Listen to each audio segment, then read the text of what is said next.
Hi friends, எப்படி இருக்கீங்க? நல்லா இருக்கீங்களா? ரொம்ப நாளாக நான் திருச்செந்தூர் முருகர் கோயில் போகணுன்னு ஆசைப்பட்டிருந்தேங்க. என்னால் போக முடியல. சரி, நம்ம வேல் வாங்கி அது வீட்டில் வழிபாடு பண்ணலான்னு சொல்லிட்டு வேல் வாங்கிறதுக்காக 2, 3 ஷாப்பிங் பண்ணேங்க.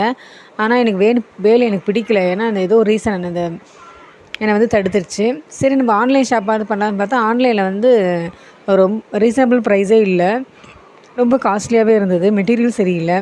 சரி, வேல் வரும்போது வரட்டும்னு சொல்லிட்டு அந்த டாப்பிக்கே விட்டுட்டேன்.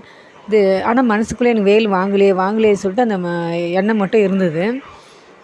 திடீர்னு பார்த்தா ஒரு நாள் எனக்கு தெரிஞ்சவங்க திருச்செந்தூர் கோயிலுக்கு போயிருக்காங்க. எனக்காக ஒரு வேல் வாங்கிட்டு வந்து கிஃப்டாக கொடுத்தாங்க. அதை பார்த்தோன்னே எனக்கு ஹாப்பினஸ்ஸாக இருந்தது. ரொம்ப மகிழ்ச்சியாக இருந்தேன். வீட்டுக்கு எடுத்துகிட்டு வந்தோடனே எனக்கு அந்த வேலை பார்த்து ரொம்ப அழுதுட்டேன் நான். ஆனந்த கண்ணீரே வந்துடுச்சு. சரி, நம்மளுக்கு பிடிச்ச பொருளை வந்து யார் கிஃப்டாக கொடுப்பா? நம்மளுக்கு அப்பா அம்மா தானே கொடுப்பாங்க. எனக்கு 2 பேருமே இல்லை, அப்பா அம்மா இல்லை. ஆனால் வந்து முருகரே எனக்கு எப்படி இன்னொருத்தர் மூலியமாக வந்து எனக்கு கிஃப்டாக கொடுத்துருக்காரு பார்த்தீங்களா?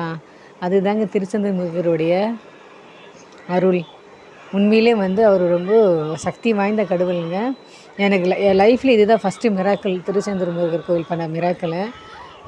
அவர் வேல் வாங்கிறதுக்கே இது ஒரு மிராக்கிள்னால், இன்னும் அவர் அபிஷேகம் பண்ண இவ்வளோ மிராக்கிள் தருவார்.